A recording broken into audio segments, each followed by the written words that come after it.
Dyson is known for revolutionizing the vacuum. Sir James Dyson hoped to create another revolutionary product, an electric car to compete with Tesla. The Dyson car was supposed to be on the road in 2021.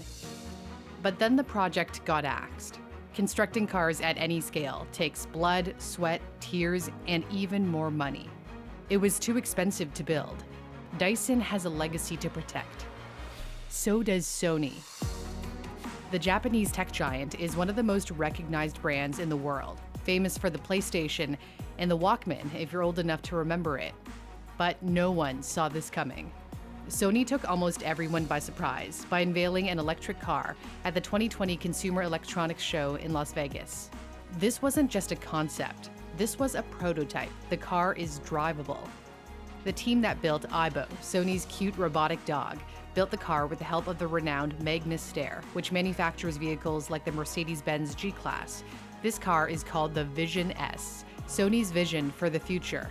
Mobile has been the mega trend of the last decade. I believe the next mega trend will be mobility. Mobility is defined as fundamentally changing the way we travel. A car won't just be a way to get from point A to point B. It's a piece of technology, an iPhone on wheels.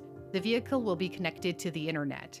It knows the location of the person it's picking up, while the passenger can also follow the car along its route. The Sony car is jam-packed with Sony stuff. Touchscreen, panoramic Sony displays filled with Sony-owned movies and music. Each seat has its own speakers, so you wouldn't need to fight over what music to listen to. And if you're listening through your earbuds before getting into the car, Sony envisions the music automatically transferring to the vehicle's speakers. The idea is to make the ride as comfortable as time spent in your own living room, with the understanding that one day there won't even be a driver. Cars will be autonomous. Sony's is not yet fully autonomous, but it is moving in that direction, thanks to a whopping 33 sensors located both inside and outside. According to the company, the autonomy level of Vision S is 2 or greater. The driver is still in control, but the vehicle is aware of its surroundings. It can recognize when other obstacles are in its way before parking, and knows when to change lanes while keeping a safe distance from other vehicles. Sensors can even read the driver's facial expressions to gauge levels of concentration and fatigue and send out alerts if necessary. And the temperature will be automatically adjusted to match the comfort level of those inside. Sony originally said it had no intention of mass-producing the car. The prototype was simply developed to show off its technology. But plans may have changed. After its unveiling in Las Vegas, the car moved to Magna Steyr's engineering facility in Graz, Austria for fine-tuning. And then in July, Sony announced it would begin testing the car on roads in Japan. This suggests the company may have bigger plans for the Vision S than simply to advance the sensing and audio technology for other car makers to use in their vehicles. It does already dabble in the auto industry by supplying image sensors to companies like Toyota to help with automatic emergency braking. Sony hopes software updates will move its car up to at least level 4, which means the vehicle does all the driving, but only in a limited area. The highest level is full self-driving. The car performs all tasks under all circumstances. It's the same level Tesla aims to achieve. Elon Musk's company has completely turned the auto industry upside down.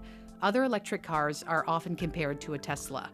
So how does the Vision S stack up against Tesla's mass-market Model 3? Depending on the version of the Model 3, it can go 0 to 60 in 3.1 to 5.3 seconds. Sony claims its car can accelerate in 4.8. The top speed of the Tesla ranges from 140 to 162 miles per hour, compared to Sony's 149. The Model 3 has a driving range of 267 to 360 miles. We don't yet know how far Sony's car can go, nor do we know what price it would be if it does go on sale one day. If it's more expensive than the Model 3 and a comparison with the Model S is more appropriate, it does lag behind in acceleration and speed. A big difference between the two companies is that Sony relies on LiDAR to advance its self-driving technology. LiDAR is a sensor that helps detect objects by beaming out laser light and then measuring the time it takes for the light to reflect back. Musk once called LiDAR a fool's errand and said anyone relying on the expensive sensor is doomed. Instead, Tesla uses a combination of cameras, radar, and ultrasonics to see. LiDAR is very popular with tech companies other than Tesla. It's found in Apple's iPhone 12 Pro to help take better photos. And by the way, Apple is also reportedly wading into the car market. Rumors of an Apple electric car have run rampant for years.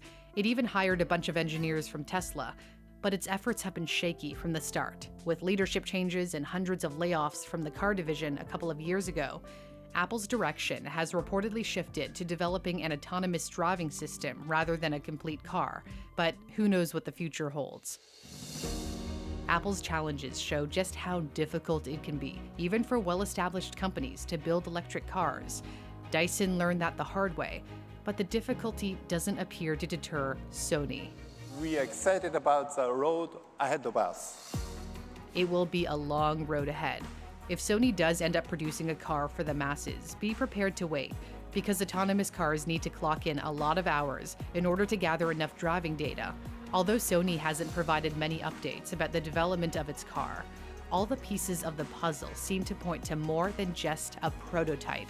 I'm Cindy Palm. Thanks for watching. If you like what you saw, give it a like, and don't forget to subscribe to my channel. And thank you very much to my patrons for your support. I'll see you next week.